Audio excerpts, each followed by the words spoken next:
KCP music presents ढाका। आप सुन रहे हैं पलटू जी को।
कृपा कैले हमनी पर भोलेनाथ सजनिया हो।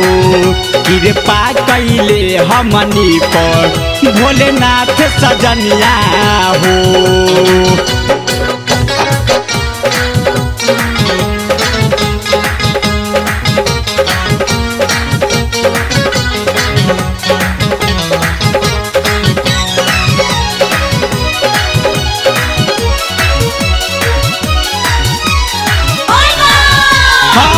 सोचनी जे मानहवा में पूरा कैले आस हो।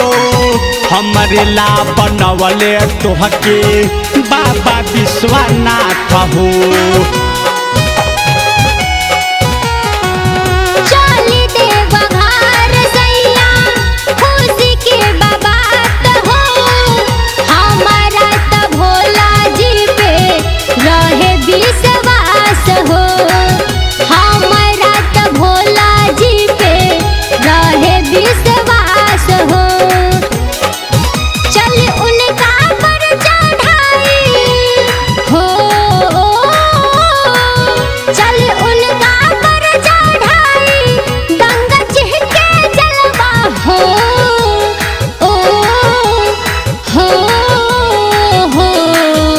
कृपा कैले हमनी पर भोलेनाथ सजनिया हो।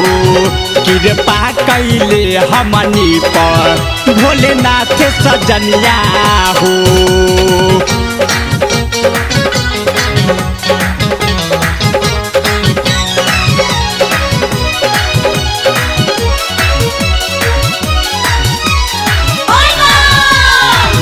हमनी के टूटे ना नैया के डोरी।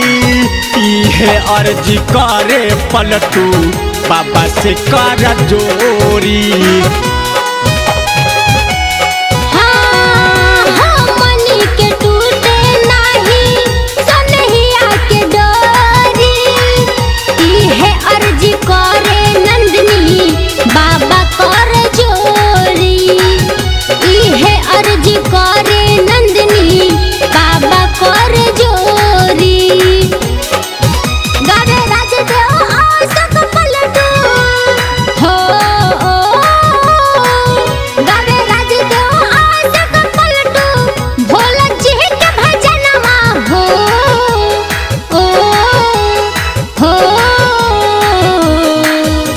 कृपा कैले हमनी पर भोलेनाथ सजनिया हो।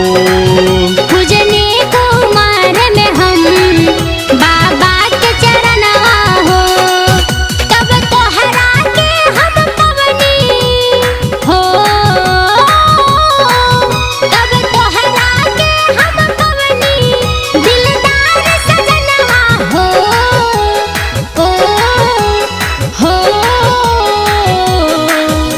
कृपा कैले हमनी पर भोलेनाथ सजनिया हो। पूजने